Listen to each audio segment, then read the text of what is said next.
I am the world's biggest super fan. You're like a super fan. Welcome to the Business Superfans Podcast. We will discuss how establishing business superfans from customers, employees, and business partners can elevate your success exponentially. Learn why these advocates are a key factor to achieving excellence in the world of commerce. We discuss the invaluable insights of business owners who have successfully implemented the strategies in the book to build their own team of devoted superfans. Gain insightful knowledge from the experts who create applications to help you create passionate superfans. This is the Business Superfans Podcast with your host, Freddie D. Ready!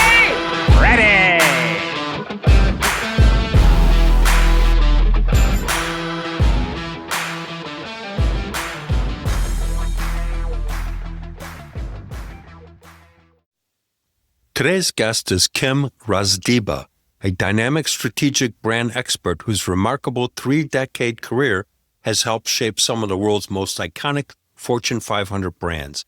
Kim has led multi-million-dollar advertising and marketing campaigns across industries as diverse as agriculture, pharmaceuticals, and telecommunications.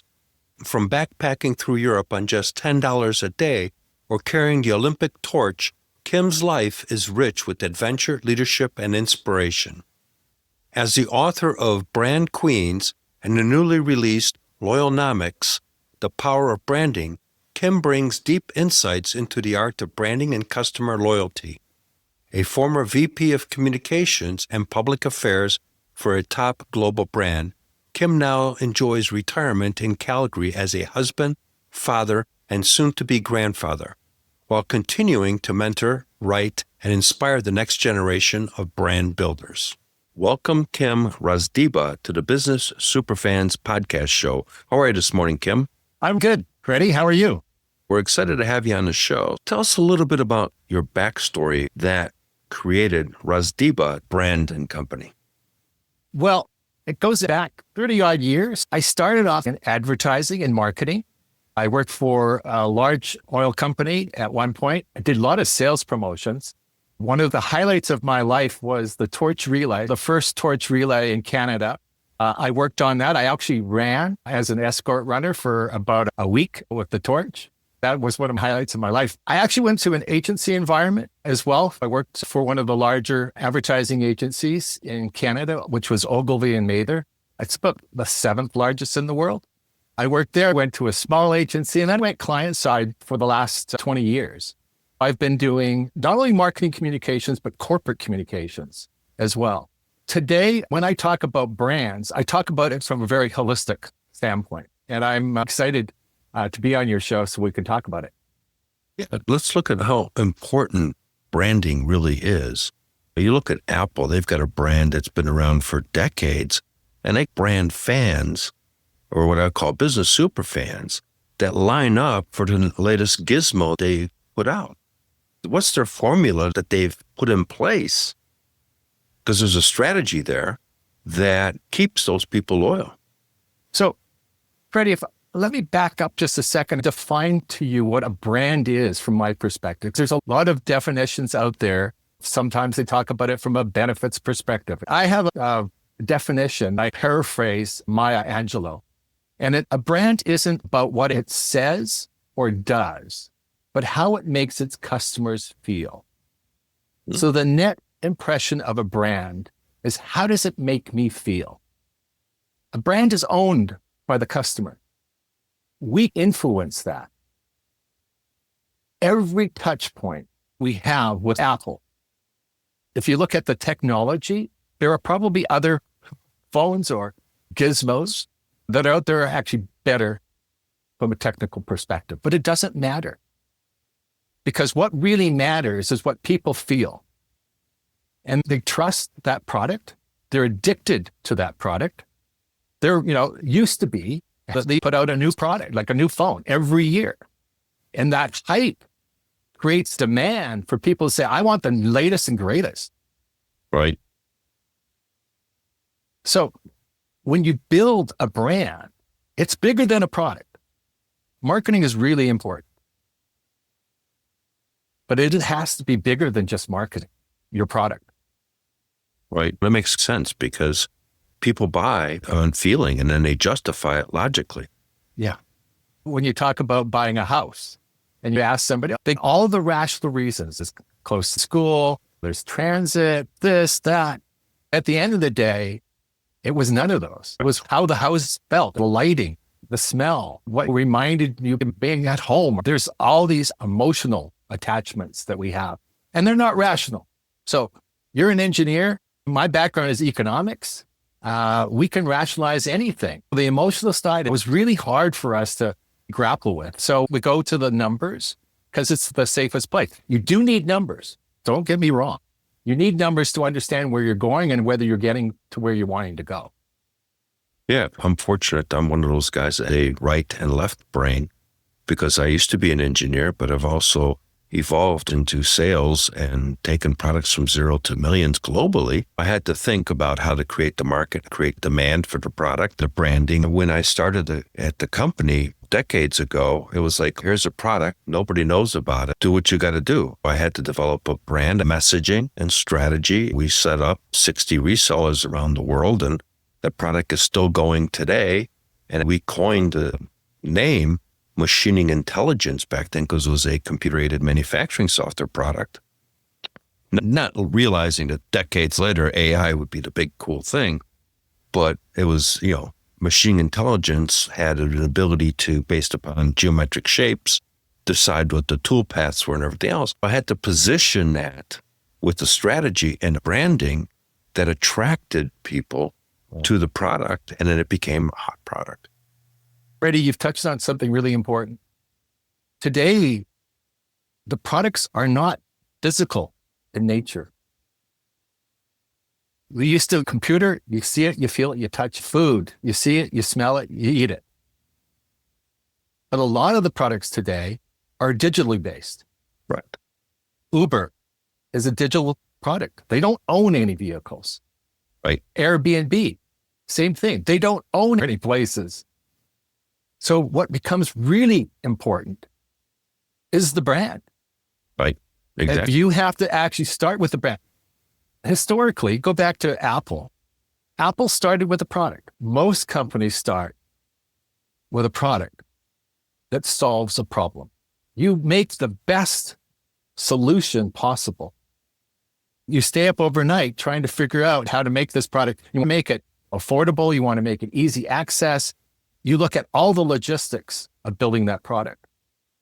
Brand doesn't enter the picture until you actually start becoming successful, because the consumer will start building that brand, but you can influence it. And if you don't influence it, they will take it somewhere that you may not want it to go. It's like an actor that becomes a character and it's so successful as a character, and then they want to do some other type of genre, and their audience won't allow them because this is what they have expected from that. Right. They get typecast. That's right. You can have that with brands in the sense that if you get so tight, a good example of Midas mufflers. It started off, all they did was mufflers. Right. Today, it's called Midas. Midas mufflers is only piece of the business. That expanded their business. Dunkin' Donuts, good example. It was just donuts and coffee. Not anymore. So it's Dunkin'. So it's really important to understand your why.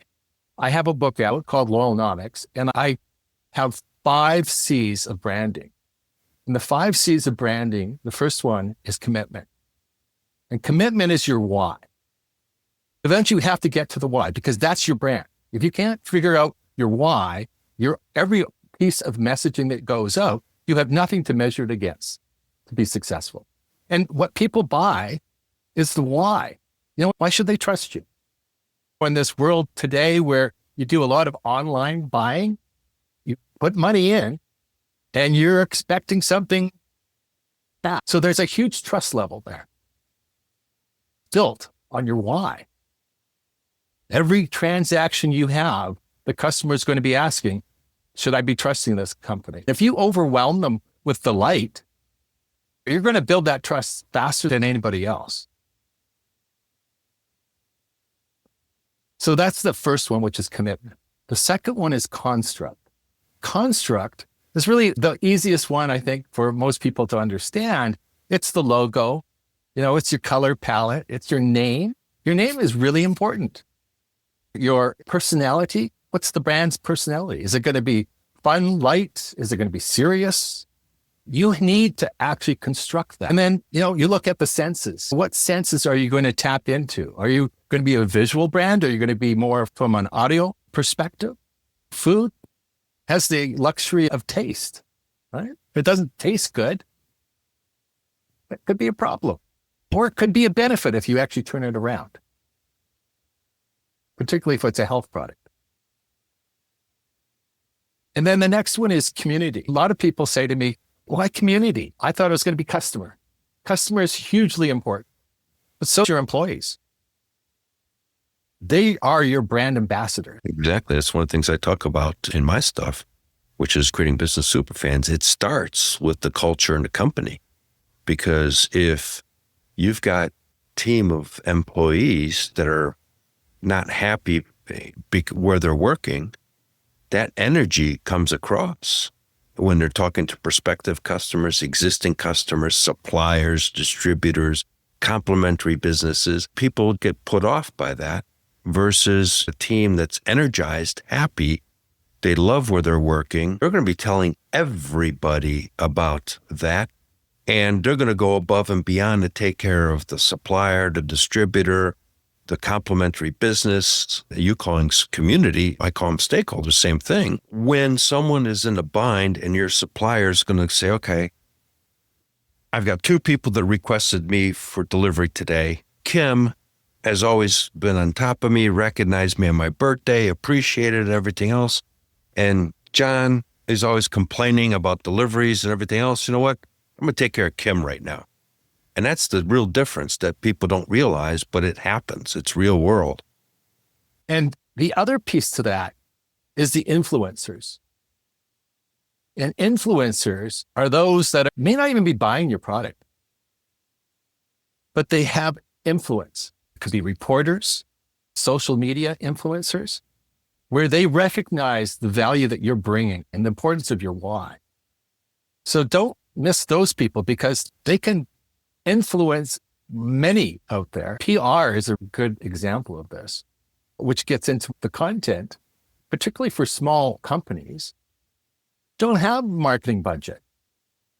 But can you start actually getting messages out there through other people's voices by building those bridges with your suppliers? It's building bridges with influencers, associations, various associations in your community, others that have a voice that can become really important, not only in good times, but also in bad times. When something goes wrong and you need somebody in your corner, becomes really important. So your community is pretty big. Absolutely correct, because I had one gentleman that I talked to on the show many episodes back, and he brought up the fact that he turned people that were not able to afford his service into superfans, though they couldn't afford what he was providing. They liked the way he handled things. They liked what he was doing. And just like you said, they're influencers. I call them superfans, but they would still recommend him as a solution to people, even though it wasn't something that they could afford. Right. How you handle that situation to transform them into influencer/superfans. There's a lot of interesting things out there. When you see a brand that you respect, there is a desire to be part of, as you said, super fan. So yeah. So the next one, which is when we talk about marketing, is content. Content is all of those touch points that you have control over. Those controls are everything from advertising, social media, PR.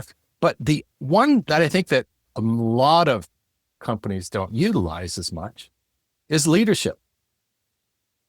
Having your leader of your organization, if you're the leader, having yourself out there and providing a perspective for the brand. People like people, right? Correct. It's people hard buy for from people. Exactly. Mascots are a wonderful way of doing it because you can control the messaging all the time. Mascots don't get old, and you can tweak them as time goes on, whereas a human being gets old. If your brand's 150-year-old having cornflakes with really great on it, it's been around for over 100 years. It's a connection for human beings to connect to the brand. So it doesn't stop the leader of the company to also be part of that brand. It's a tricky situation because these people are always going to be in front of the brand. Microsoft, we saw a change there. Same with Apple. If you are the brand, like Oprah Winfrey, there's a challenge of transitioning that brand. But if it's clearly articulated what the brand stands for, the person doesn't have to be the brand. Martha Stewart, for example, there are products out there today that have Martha Stewart stamped all over it. The brand is the quality that Martha Stewart demands. Right. So whether she's there or not, it is accreditation that comes with the qualities that Martha Stewart stands for.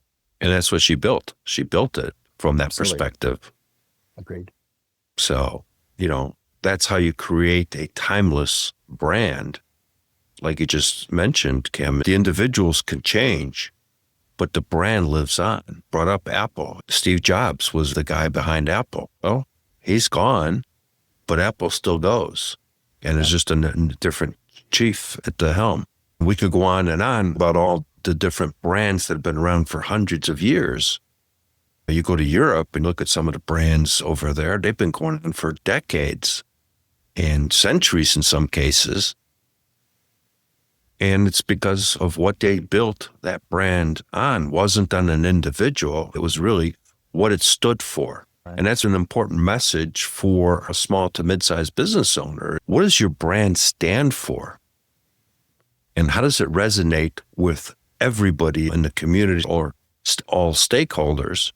How does that resonate with everybody? So, Freddie, you touched on a really important aspect, which is my last C, which is consistency. And if you're going to be a brand that's going to be sustained over a long time, it has to be consistent. And when you talk about what it stands for, it has to be consistent. So the last C is probably the most important C for a brand to survive. And that's, what are you putting in place to ensure that you are consistently delivering on your promise? And that the customer is feeling what they expect to feel from what you're delivering. This is where the other side of the brain becomes really important. Processes, data collection. What are you doing with it? It's the rules that you put into place. I call this the magic. Disney is a really good example. You go to Disneyland or Disney World, and you're on the second floor. There's a whole mechanism of tunnels and operations below to make that second floor run smoothly and seamlessly. That's where the magic happens. All the stuff that happens behind the scenes to make sure that cup of coffee is delivered anywhere in the world the same way. That goes into McDonald's, for example. They created systems to make sure that it's done a certain way. So you can go to any McDonald's virtually anywhere in the world. The menu may be a little bit different, but the process is exactly the same. There's training, and your employees need to understand what your brand stands for. You also need to have all the metrics in place so you can continually monitor the success of what you're trying to accomplish. If you're not, you got to fix it. There's another component, which is trends and competition. Things change. There's Right. disruptors out there.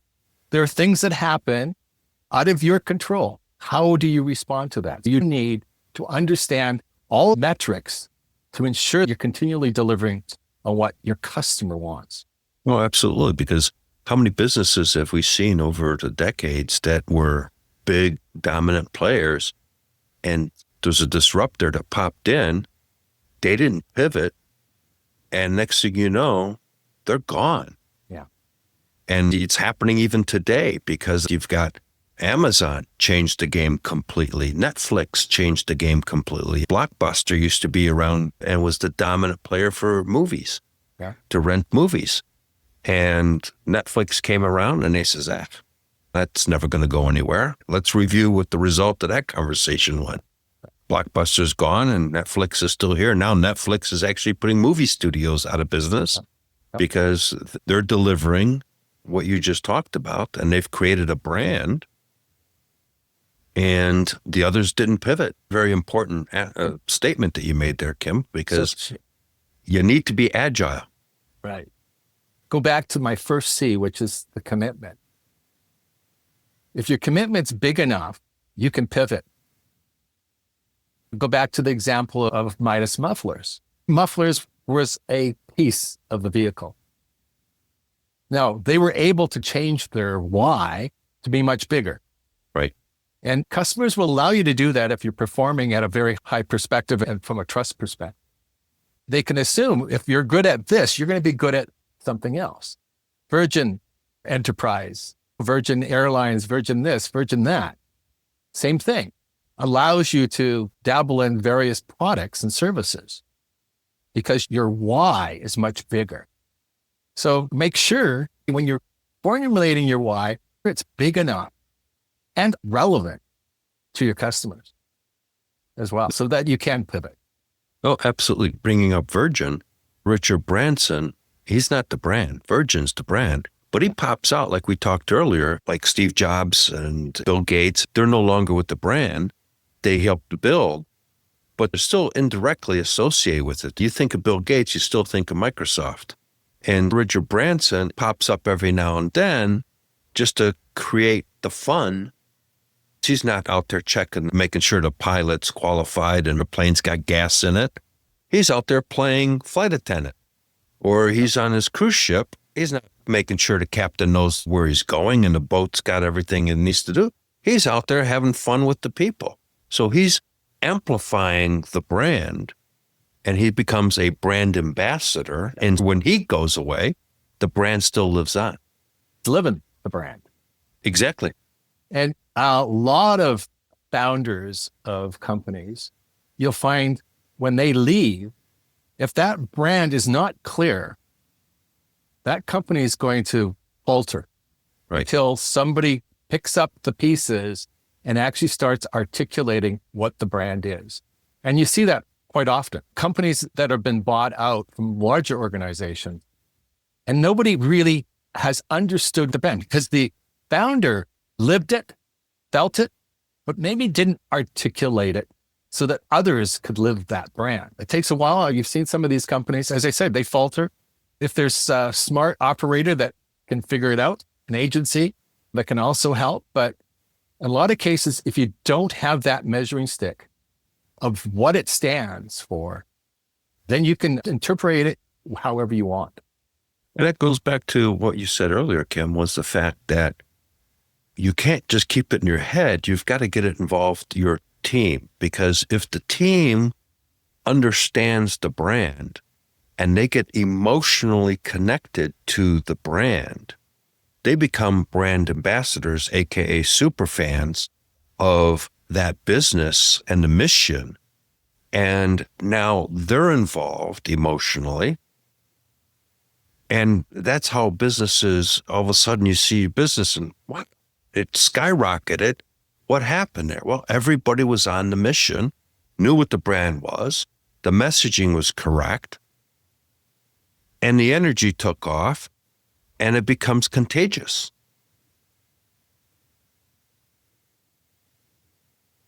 It's beautiful when it works. Yeah. Absolutely. You know, I still remember the product name we came up with when I mentioned earlier with the machine intelligence. It was called CAM Works, Computer Aided Manufacturing Works. That name still exists today, and the branding of the name says what it says. Yeah. I don't know if you know Liquid Death. Don't know that. It's a canned water. It's in a can, like a beer can. They started off by building the brand first before they came up with the product. They knew it was going to be in a can. And the reason it was going to be in a can, they came up with Liquid Death because it's a cool name. If I told you a liquid, you would never have thought water. No, I don't think of water at all. What's the distinguishing difference between tap water and spring water? Filtered water, osmosis water. Water, H2O is H2O. And there's some great videos on YouTube doing taste tests of various waters. There was one done in New York City, tap water and bottled waters. And they did a blind taste test. New York City was the best one. You can't tell the difference. I love wine. I like to think I can tell good wine from bad wine, but you can put two waters in front of me and I won't be able to tell you which one is better. So the brand becomes really important. And they started this, it was ingenious. They had discovered that when bands are on stage, they would have Red Bull cans up there. Well, the Red Bull cans, you can't drink more than one Red Bull in an hour, but they would put water in them because they had a cool can. They didn't want to put a water bottle because that's not cool. Right. Red Bull's cool. So that was the genius of putting it in a can. The other part to the puzzle was that there is a recycling program for aluminum cans. So they could talk about the environmental impact. It's cool because you can put an interesting graphic such as liquid death. Your mind can go a lot of places, Sure. Liquid death. And they built a web video promoting this brand and it got thousands of views, up to a million. And then people started saying, where do I get this product? So to figure out where to get it, it was designed in US. There was no manufacturing in the United States that could handle this. Most of the cans were where beer was made, and it didn't necessarily have to go from where the water is. They couldn't find anybody that could bottle water effectively and affordably in the United States. So they had to go to Europe. They found somebody in Europe that was able to do this. Ship, products from Europe to the United States cost money to do that. And they did. Next problem that they had was distribution. When you look at Coca-Cola, you see their trucks and vans going all over the place. It's a huge infrastructure. So they went to Amazon and put it on Amazon. A case of 12, I can tell you, isn't going to be cheap. And it wasn't cheap. They got capital, got a whole boatload of this stuff, and it sold out. Today, it's a multi-million-dollar business. They've actually expanded beyond water. They have a distribution network today. The network, I believe, is partnered to some larger company. But it started with brand. And they created a demand. Crazy. And they created a following. And once you have those two. You're right. And they were super fans because they were willing to pay Right. whatever it was to have this product. Yep. And when you think of it, it's young kids that want to look cool. They don't want to drink alcohol, but they want to look cool. Right. Right. Brilliant. Very interesting. So let's go back through the 5 C's again. What are they? I want to make sure our listeners get this part of it so they can write it down. What are the 5 C's? They could buy my book. So the first one is commitment. That's your why. It's your vision, your purpose, promise. The second one is construct. It's the what. What does your product look like? What does it feel like? What's the name? Third one is your community.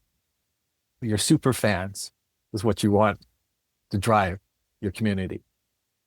The next one is your content. Content is all your communication elements, everything from advertising to the packaging of your products, how you're going to present your company, your annual report, all the elements, all the touch points. And then the final one is your consistency. How are you going to make sure that you deliver every time you have to deliver your product or your service? How is that going to be consistent to ensure that you're building the customer's experience and how they feel about your product or service? And where can people find your book? What's the name of the book again? The book is Loyalnomics. It's There you go. Loyalnomics. Okay. There you go. You can find it on any online retailer, Barnes & Noble, Amazon. There's an Audible version if you'd like to listen to it. There's an ebook and a hardcover book out there wherever you buy your online books. Do you have anything for our listeners? Yeah. So I have a website. My website is rozdeba.com.